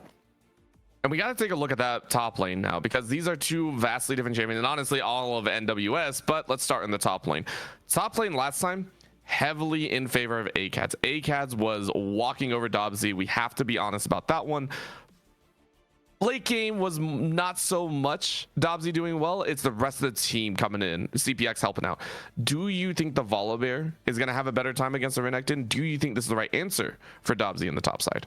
Yeah, I think Renekton is your serviceable, stable side laner. Doesn't really have the same explosiveness that he used to have in a lot of these matchups. And Volibear has sort of cheat code in today's game, going Rod of Aegis and Navori quick way. It's just not fair. Like his healing is through the roof, 4 million billion trillion, and he's only got one damage type to worry about in the Renekton Kha'Zix dynamic. He has to pick up a little bit of armor, but he typically even just goes CDR shoes. So this champion's going to heal so much. Is Renekton able to itemize heal cut and bust through that? Maybe that's what we might look forward to, but I expect to see ACADS try to put on a similar show that he put on in game 1. So I like to see the counter picks. Socks the Thighs coming out huge with the confident blind pick Irelia, knowing that he's up against a bunch of squishies. So this game is going to be absolute fireworks. This is going to be game over by about 10 minutes in, and we're going to know one team's coming out with the lead, or it's just going to be neck and neck, only because everyone's getting such a massive amount of gold. That's what I'm thinking here. It's like either we have one team dominate with just their outright mechanics, or everyone's just killing each other, and no one really knows who's going to stand on the top until we see that Nexus explode. I mean, overall, NWS, though, they're the ones with a little bit more in their tank. They have to worry about a lot more, and again, this is game 2. If you're done here, you fall down to pretty much 6th. That's where you're sitting at, and you're gonna have to face off against Crab Wranglers, who I am so sorry, but even in a best of 5, like that's looking like an 0-3 either way. You don't want to face them in round 1. So with the hopes of their team and a much squishier build out, what do you think of Neverwalk Solo's composition here? I look at both team comps, and all champions involved are kind of expensive. J4 is the only exception. As you highlighted, all these champions need items, all these champions need gold. So I don't like the look from Neverwalk Solo of going with sort of a full clear stalker jungler paired with a mage support. If they like, the caveat here is if Neverwalk Solo lanes to a super high level and push their opponents to death and somehow also survive the jungle pressure getting thrown at them, then maybe this Kha'Zix pick can just run over the game. However, in my experience, when you've got a Kha'Zix in the game, you want the Kha'Zix beside like a Nautilus so that they've got some threat together, right? Vel'Koz has a lot of setup time, a lot of waves pushed first. Nautilus can cheat all of that. So don't love the composition coming in from NWS. It's how they found some of their wins in the past, but it's not how they found any kind of competition against the top of the APL in CPX, in Crab Wranglers. So are they going to get ran around the map? I'm going to wait and see. gotta hold on to our reservations and just give it some time. You know, maybe they cook, maybe they don't. It's one or the other. But Froggy's the X factor. That's what I will say. Keep an eye on this Kha'Zix. Yeah, I mean, the J4 did quite a bit of work. At the same time, you got yourself into very sticky situations, and you know, we'll see how that plays out. Bot lane, though, is going to be an exceptional difference. Obviously, this brand Nami situation, we've seen that it's the combination that now allows Nami to still proc her E with a single spell rotation. The burn, I believe, applies it, so it's a very frustrating factor, meaning the Vel'Koz and Jhin have to play very far away. But for NWS, is a combination that I think they've run before. How do you feel it's going to go? Do NWS actually like this? Mostly just with the Vel'Koz factor, or CPX a little bit more happy about it? It's going to be determined around the team play. So CPX has the ability, if Socks to Thighs can get his 1v1 advantage and the Azir is on the back foot for even a couple of waves, you're going to see 4-mans being thrown at this NWS bot lane, because Vel'Koz getting poked down isn't going to be meaningful if it's just 2v2. It's only going to be meaningful because, as you highlighted before, the brand Nami combo does a tremendous amount of damage. It's pretty long range if you're going to be laning against them, and that's what Vel'Koz and Jhin are going to be doing for a little while. If they get poked down, they can still function as long range sort of artillery pokers. However, if CPX does what I think they're going to do, they're going to bring 4 people behind the tower of NWS and then strangle them out of the game. So that is what I'm going to be looking on for NWS to disrupt, either by insane laning or the Froggy X factor. All right, well, let's see if the X factor comes through, or if it's just a factor that'll be a misnomer at the end of that long equation. Right now, though, we are wondering exactly how they're going to play, so we're going to give them a little bit of time, load in, make sure we're good to go, and then wrap things up to start game number 2, and hopefully get us to game number 3. Neverwalk Solo and CPX will be coming to you here in just a bit. Echoing there.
push it away.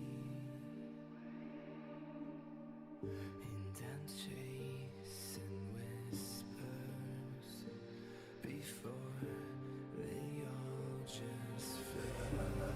So how can I leave it all behind when I refuse to watch it fall to dust? I will find a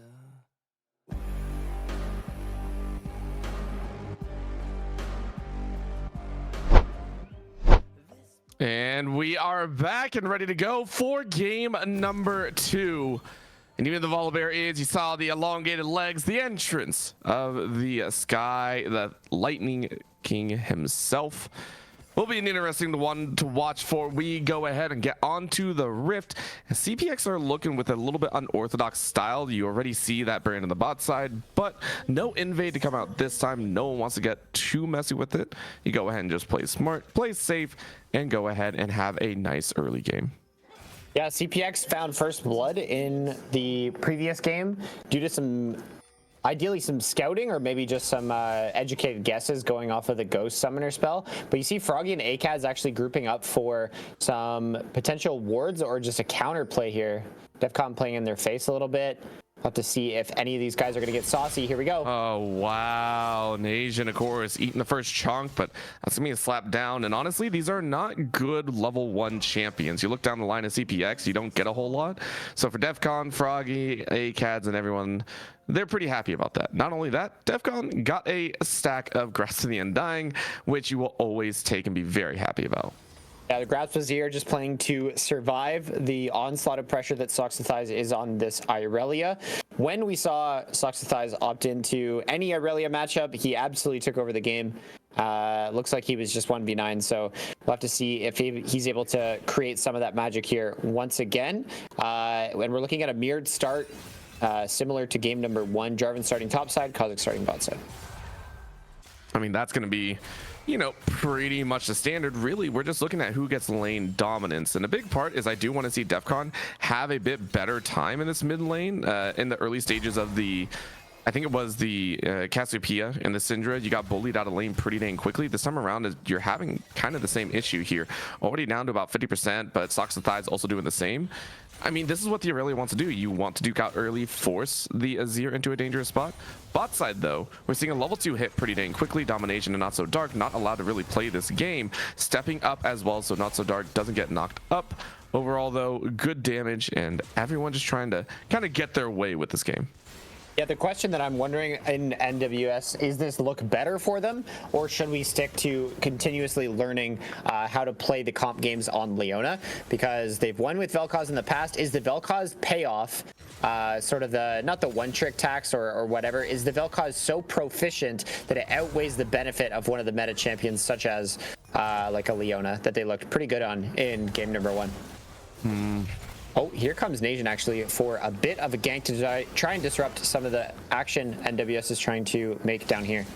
I mean, it's just that easy. I mean, you are a J4. It's just that easy. It's another Q to take it. Jump forward though by Silix, who's gonna try and help out, but you have flash. You don't have any damage. Don't flash out. Not so dark into the alcove. Called that one. Hook like in sinker. The fish gets away. 2-0 with first blood to CPX.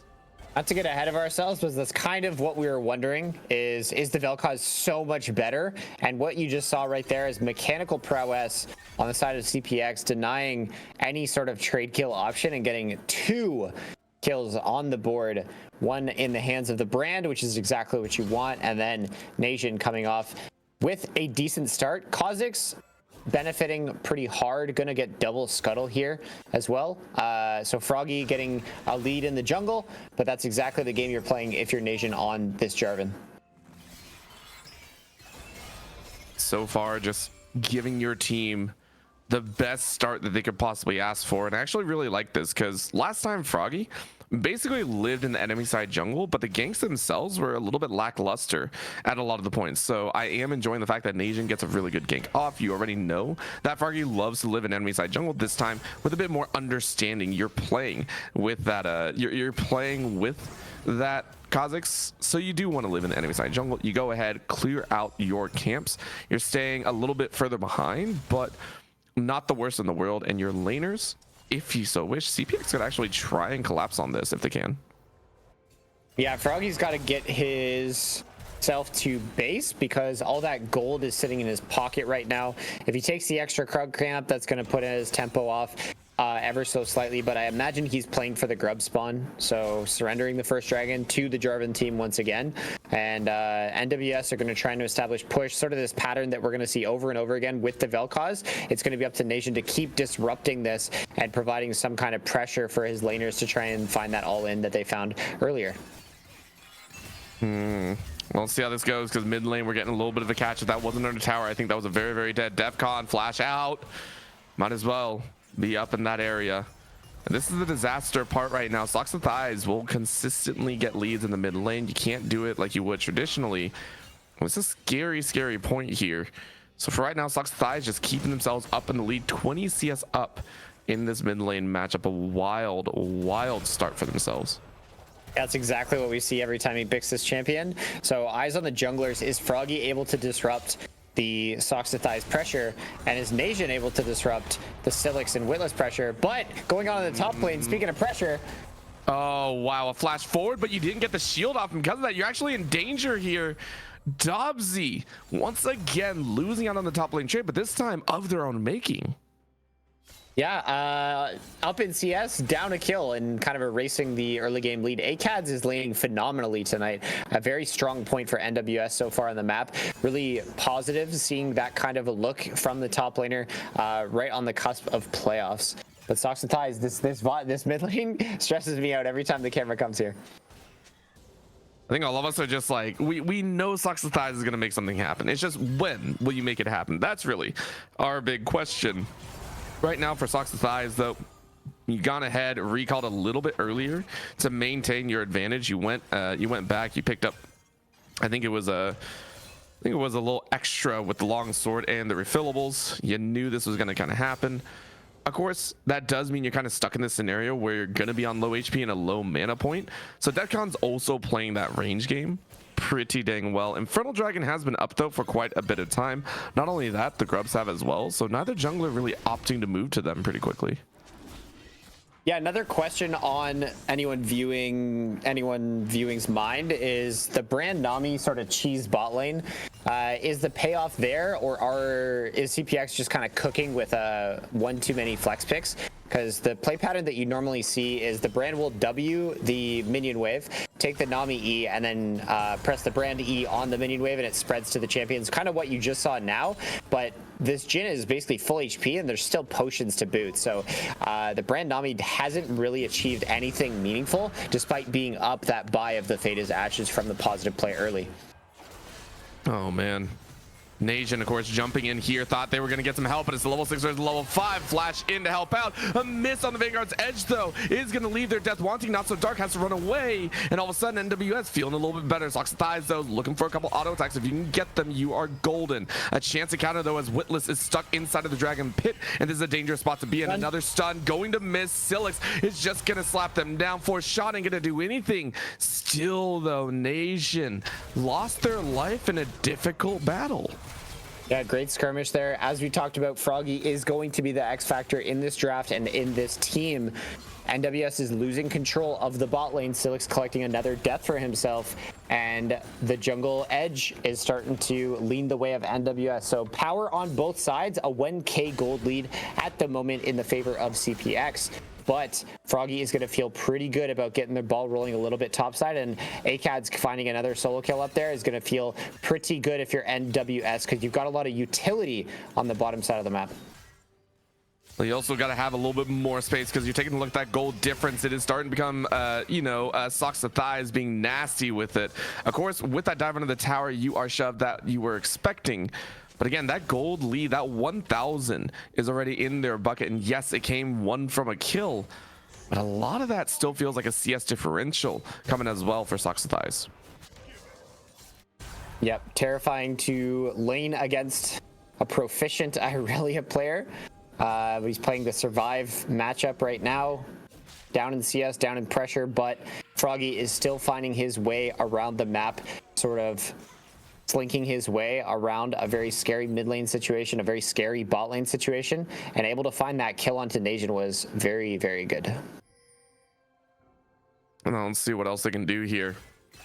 I am very, very interested to see how the rest of this game pans out. Quite noticeably, we are seeing a shift of information. Witless is starting to roam a little bit further into the mid lane, but it's leaving them open for getting caught. And you can see there, it's just a simple kill. There is nothing else you can do. They made that one look so surgical and easy, but now it's going to be Silix actually have the same. I feel like you should have known this was happening, and I think you're actually just dead. Another key would have done it, but Domination didn't have the CDR, and so the ability haste isn't going to come through. Still though, you burn the flash out of Silix, and it's freedom now on the bot side. Yeah, part of the reason Vel'Koz is not seen very often when you're playing a mage support, your roam potential, you're trying to go for vision, and then suddenly there's Jarvan blind EQing over onto your head, and you're just gone. More trading in the mid lane, but this bot lane is about to have maybe a cross-map response. Oh, but Dobbs is going to find himself on the back end of an Aegis all in. I mean, there should be a Q to come through, and an E as well. However, bot side, Froggy, you're in a dangerous spot. Why would you walk up? Not so dark. Not so dark walked up. That was dangerous position. I don't understand what was going on down there. However, Dobbsy and Not So Dark lose their lives, and it's a dangerous spot to be in. Right now, the only winning lane, it feels like, is CPX. Yeah, no, Socks the Thigh still owns the mid lane. The bot lane is going relatively well, but Not So Dark going to give kind of a freebie over because NWS Silix had fully channeled recall, so they're playing. That's not even their strong side technically. NWS just kind of greening out on that play and still getting rewarded for it.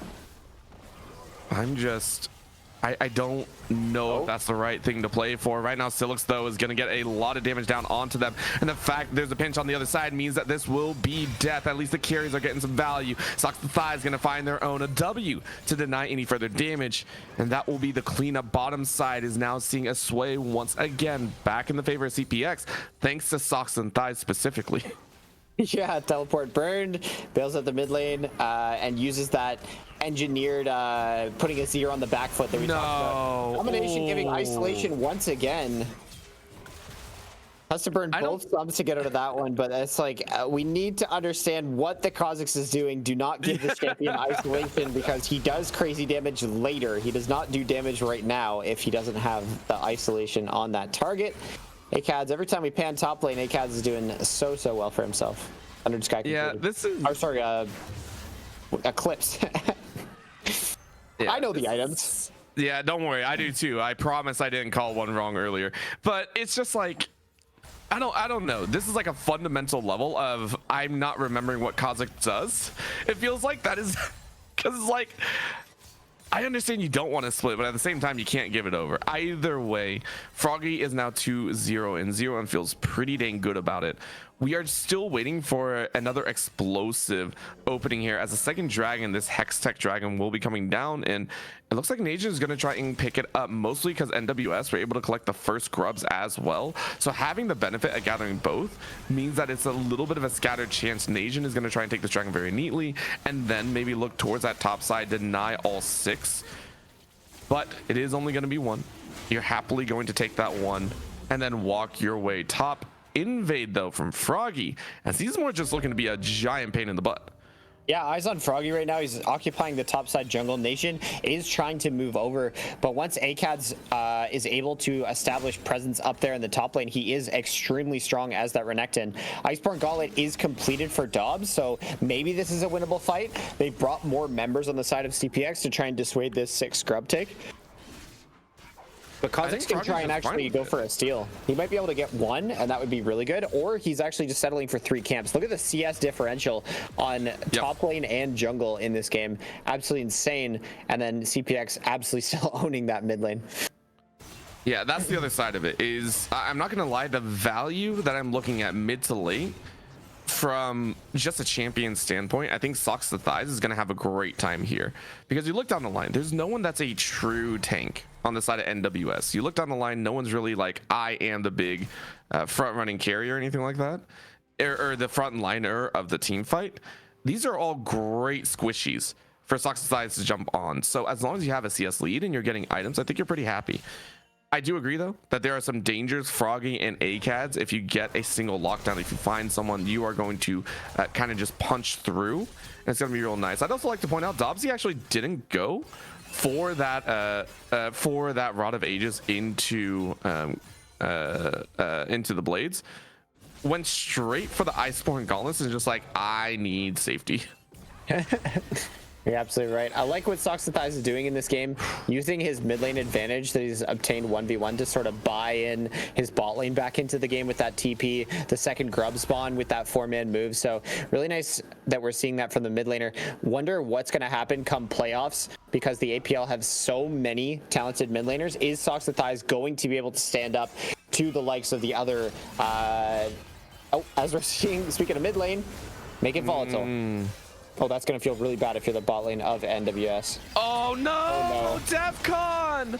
DEFCON will fall, and all of a sudden the isolation ain't going to be your friend. Froggy cannot out DPS this. Oh no, DEFCON. A big mistake grants 2 kills over to Socks and Thighs and Nation. And just as we were talking about some very important aspects approaching playoffs in the APL is going to be your mid-jungle synergy. Absolute fireworks there in the mid lane. CPX coming out on top of that one, find a double kill for themselves in the mid-jungle positions. When you own the mid lane, it feels like you just own the map. I don't think there's ever going to be a chance for just looking back at this. I don't know. NWS, they have to be kind of kicking themselves for how that went. Not only that though, these two here, Silix and Witless, for how aggressive they have been and for the CS advantage that Silix has, like barely, you're still 0-6 down. This has not felt good for you. So as much as we are talking about some of the advantages that we're seeing for NWS, they still need to shore things up. Herald is currently on the map. Pings are going down right now as well, so NWS might be looking for it. Dragon is a ways off, minute 30, so you know you got some time to play for it, but we're seeing those rotations come out now as Sucks the Thighs is now in the bottom lane. Yeah, major item completions coming in. Keep a look on. So Nami has mandate completed, and that's another criticism that we have of some of these mage champions having to purchase one of those big, expensive Lost Chapter items. Willis is very, very weak on this Vel'Koz right now, losing his tower and also going down multiple times. This Rift Herald might just be a full-fledged team fight. I think that's what it's going to be. Of course, the team fight can only be a team fight when both sides are doing some work. That's going to be a flash in. Dobsy is like, yo, bring it on. But Silix walks way too close. But a TP late. Oh my God. What was the call here? Out they go. DEFCON has to run. Curtain call may do a little bit of a like, yo, you can't do this. Vanguard's edge is going to be used, but Sunside's actually going to get bursted out. That's a lot of damage. Oh, what a W! A W strikes fear through everyone. The edge of the blades ring true, and I don't know why you jumped in. Froggy sacrifices their life for the scoreboard of Nation. CPX coming out so big there in that team fight. The brand damage, Socks the Thighs on the flank, not so dark with the ultimate, and Nation just occupying so much space for his team. 5-1-2 on this Jarvan. Gets the Rift Herald objective onto Dobbs up there. He's going to be able to make work of that when we're talking about pressuring some of these tier 2s. Dragon up in 10, but the gold has just ballooned before our eyes. I'm sitting here slightly flabbergasted. It feels like NWS have already felt the game slip through their fingers. And honestly, before that last team fight, I don't think it was. However, now with the kills firmly in Socks the Thighs' hands, not only that, topside Dobsy starting to get even tankier, and this Dragon now going the way, getting a little bit of extra move speed. That's exactly what CPX are going to enjoy to get the carries out of Death's Harm. Yeah, like you were mentioning in that last team fight, really scratching our heads on what NWS was thinking, burning the Azir TP on sort of a flank suicide mission. The curtain call used, and thinking that they could take the victory in that one. It didn't seem very close. So NWS are going to be licking their wounds and finding where to strike next. This Volibear matchup looks like it's starting to swing maybe in the way of Dobbs, with the Renekton taking over early. A lot of armor picked up. I mean, there's more than enough to tank through, but maybe not the Vel'Koz. But with some very, very like happy that. help. Maybe he can do some work. I mean, and Dobsy wants to go in. We are we gotta watching be the rest of the team careful. come in, and they're going to go with the wave as well. Very nice knock up into 2. You're going to slaughter 1. Silix and Witless cannot stay here, though, because Domination is ready to play. In they go. You overstayed your welcome. The bear was the bait all along. And with that, you swipe 3, and Kha'Zix can do nothing. I was just saying that I really like the move from NWS to send multiple members top for that tier 1, because you would expect Domination and Not So Dark to be postured in the mid lane to establish some kind of mid lane control. They skipped the step and called the bluff of NWS, match numbers, surround them, and just take another little bit of a skirmish win here. Rift Herald to boot, and it looks like the gold is the game. The gold and the game is kind of just slipping in the way of CPX. I mean, this game is more than slipping away. It feels like it fell off the sheer end of a cliff. The gold lead has ballooned to 5k, and that 5k is going to do so much work because you draw TP out of ACADS as well. It sucks the thighs. It's hard pushing on their own. ACADS knows that they have very limited time to even try and duel out, and I don't even think you can do so. 2 item power spike, 4 sucks the thighs. They have completed that wit's end, and all of a sudden nothing can touch them. ACADS, I mean, you're going to try. You're going to try your absolute best. There's a stun to come through. Sox is actually going to run and try and wait out this ultimate, which you might be able to do because there is a tower there. And now you're going to get turned on. A little bit of healing come through, flashing away. It didn't go down as quickly as you think. I think Sox was like, it's going to drop really quickly, right? No, it didn't. It did not at all. Dobsy now going to run interference, but that's going to be the kill shutdown. It does work wonder, but the tower shots are going to do enough work in the mid lane, though. It's Witless to actually fall. That'll be a 1-for-1 trade, but what a pickup. Froggy and ACADS actually getting some work done. Yeah, I was actually wondering, hang on, hold that thought. DEFCON is completely behind enemy lines, but it looks like Nation doesn't have any help. I was just starting to wonder, Volibear has itemized pure armor, and Sock the Thighs has itemized pure magic resist. So what if you kind of flip the script there, and DEFCON is able to match the Volibear? Because this Renekton can absolutely duel Socks the Thighs on this Irelia. So finding a good couple pickups there, maybe we've got a game on our hands. The gold is now within 4,000. I mean, it's a step in the right direction. I don't know if we want to call it a game yet. I do not know if we want to call it a full-fledged game, but it is at the current moment. The other one that I'm watching right now is Domination. Domination 2340, saying the full name for respect. 4-0-5 right now. Full Born build going. Getting that Rylai's next. Still sitting on tier 3 boots, or tier 1 boots. I mean, you can rock some damage output, and that's what's really going to be scary here. NWS, yes, they're finding those picks on the side. They need to find even more so. They need to find those kills behind, and then we can actually work from there. TP is up for Dobsy. This is going to be that big call down. You can see the Baron in the eyes of everyone just kind of being postured. Yeah, the map just went really, really dark there for NWS. CPX is absolutely willing to maybe pull this Baron. Dobbs is establishing pressure on the bot side, and you already see a bit of a death push, but they've got one ward there. Soxathize is going to get jumped. I don't think you like this one. Soxathize is relatively squishy still. I said that the duel can come out, but only in a 1v1 scenario. Froggy and ACADS are just too dang strong, but that ultimate has to be burned in the proper aspect, and you're not going to get it. However, Froggy jumps in, straight up hops right back out, gets some sushi to go. However, you're going to pay your life. You didn't pay the bill. The restaurant came back for you on that one. In the meantime, it's a 2-for-3 with Dobsy still on the bot side pushing for all their worth, and that's a dangerous spot to be in as NWS have to skedaddle to save their base. I do believe we missed a solo kill. I think ACADS fell over to Dobbs, unless I'm misreading something that we already saw. But then Riley's just picked up on the side of Domination on the brand. He has 3 completed items. When you look at the bot lane difference in this game, it is not close. This Baron is going to be shredded. The Dragon might be shredded first, but the bot lane of NWS are living on food stamps here. One of those moments that you just got to sit there and go, dang, what can we do? Dragon now coming up. This will be Soul Point for CPX. They only dropped one earlier. We'll see if they can do anything more. You see the vision, as you were mentioning, a little bit dark for NWS, but plenty of light for CPX, the Phoenix crying out for their own. And there's that ward to only signify that, yeah, you got nothing. In comes that curtain call. Smite is going to go down. And the final shot cries out an almost wail of anger in sadness as Silix has yet to find a kill for themselves. 0-6-1. A little bit grim on the side of NWS this time around. You do have ACADS establishing that pressure in the top lane, and you do have Froggy farming up an absolute storm. So if the Baron is started, that could be sort of the throw button that NWS needs. And you just see right now on your screen, CPX, their posture around Baron is going to cost them a flash. I mean, that's just Not So Dark themselves. I think Not So Dark has been on the chopping block a few times, and they're going to hunt for it again. As that's a hop over the wall and a quick kill. Can you get out, though? Froggy is going to try and cloak themselves to safety, and it looks like they have. Very nice knockback by Witless. And Froggy gets away with that kill, a 6th to their belt, but again, it's only a support, and I think Not So Dark is more than okay with that.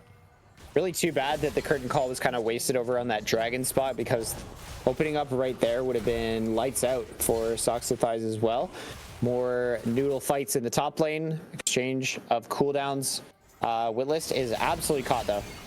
And of course, it's support for support. Sometimes you're the support that wins, sometimes you're the support that loses. In the end, both supports actually lost out pretty heavily. Bot side, though, DEFCON is still shoving for their life as they're sitting at 0-1-0. Had to build, a blighting jewel just to try and stay inside of this game. Even though you're at 191 CS, you are not matching anything that Socks to Thighs is putting out here. So, big question marks are in the mix. Froggy, of course, now getting their 3rd item completed, is ready to rock if they can. A little bit of that shield, though, as it's only going to do so much. Smite out plus the Q. Froggy takes that camp away.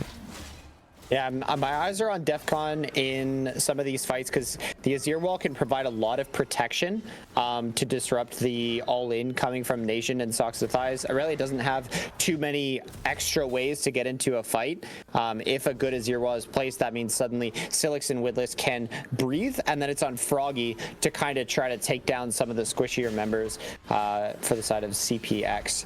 So these team fights can still swing the way of NWS. You just got to keep your eyes onto the Azir Wall and Froggy in general. All right, well, we'll try and maintain that vision. At this point, it's clearing out vision on either end. Every member on this map feels like they've been able to go back, buy up, get ready for the fight. It is going to be a dastardly one, as well as this Baron could be that final calling card. If it is taken away by CPX, that means that the solo split push of either Dobsy or Socks to Thighs will be the mainstay factor. It will be that base breaking technique that is needed. That's why NWS are all corralling right now. It is going to be started up. Domination on the side, quickly auto attacking it down. 3 items strong. Keep that in mind. This is going to be a little bit spicy. A little bit of poke coming out of Witless, trying to set themselves up for a curtain call. It's going to be used to call them off. Dobsy is able to find Froggy off the back end. Nation. But Nation is almost taken out here. Baron is not going to be reset just yet. It is still burning down. Dobsy jumps in. Big ultimate is going to power cause them all, but they're going to try and turn it, and there's going to be that very big cataclysm. And then the dive into the backside. The burn gets a quadra kill, and CPX ace NWS. No one that just watched that team fight is wondering why CPX is at the top of the APL the way they are. Their team fighting prowess, the individual laners, but as if the 80 carry name can spell it all, domination from the side of CPX. An absolute MVP in that fight, throwing out the brand ultimate, landing so much damage, so much collective damage, and just creating chaos, starting that Baron and pulling it to the limit. Great team fighting, and it looks like they might even be able to take the Nexus off this push. I mean, they're definitely going to look at it. However, with the HP bars a little bit low and the tower not really falling as quickly as they would like, I don't think they can. So they're going to back off here, and I don't dislike this call down. You have Dragon to play for, and I mean, honestly, I think Baron actually worked against them right there. I would like to point that out, because with the cannon empowered minion, you're actually outside of range of the tower. This is actually going to allow ACADS to actually turn around and get that fight. Flashes in to get the kill. Domination will fall as well. Nice way to try and slow them down, but ACADS can only live for so long. Double kill now for Froggy. That's Froggy burns to death. It's a 2 for 3, but consolation prize bound, as that's going to be NWS to at least gain a little bit of gold on the back end. Great bounce back there from NWS. It looked like all had failed. They are dealing with an open Nexus situation, so one more mistake from them could mean GG. Froggy going down at the end of there is an absolute tragedy because the Dragon Soul is coming up. Nation is absolutely marching straight towards that objective, trying to claim it for himself, or at least posture in a way that dissuades NWS from doing anything.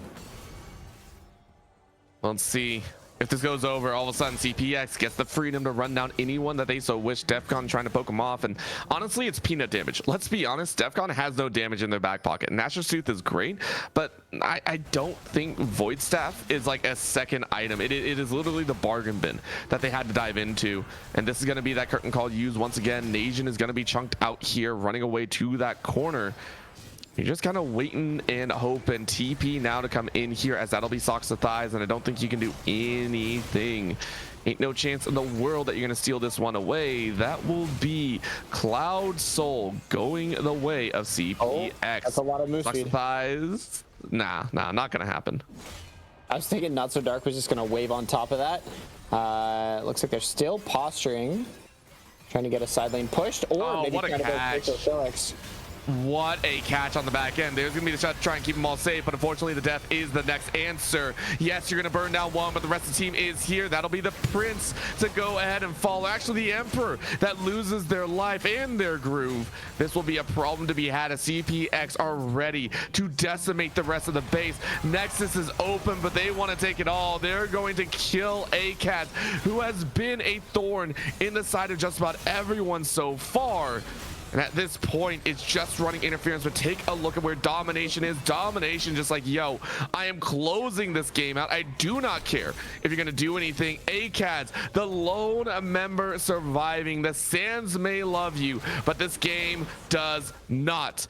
Ace at 30 minutes. Domination to pluck down their 13th kill of the game will push Conduit eSports Phoenix into 6-1. 6-1 with a 12-4 game score, looking so clean, right on the cusp of playoffs.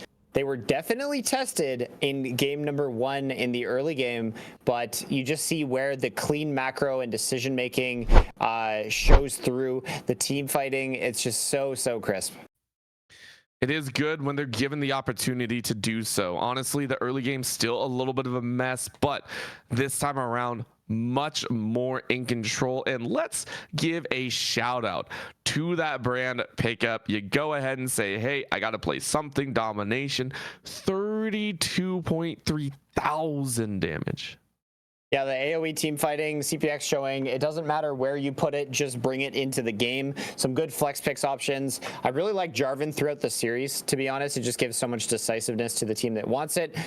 Even if it's countered, it seems to just do so much. Bright light for Neverwalk solo is ACADS and Froggy doing quite a bit of work. ACADS had a great night, the Nasus game and the Renekton game right after. A lot of pressure on that side, so something that Neverwalk solo can definitely use coming playoffs. The questions that just need answering, we got to figure out what's going on in this bot lane.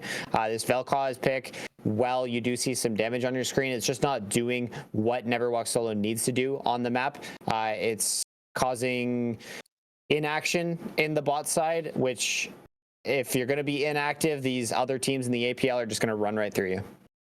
And that's the scary part. Right now, NWS have their work cut out for them, but it will be Conduit eSports Phoenix to go ahead and take the victory home. That is going to be it for the entirety of the regular season. We are now headed into playoffs, which means new times for pretty much all the leagues. Please keep in mind, games will start an hour earlier across every single league, Monday, Tuesday, Thursday, Friday, as we are now accommodating best of fives. That now means you have a possibility of 5 full games between teams that are on stream, which is going to be a hell of a lot of fun. And it all starts on Monday with the ADL, the Aegis Defender League. That'll be kicking off at 7 p.m. ET. Of course, here at the APL, we thank you all for tuning in. My name is Orbital. With me has been Jordan Bot, not Jason, as well as Caddy on our production. Thank you so much to everyone who tuned in today. Congratulations to Conduit eSports Phoenix, and we'll see you all on Monday.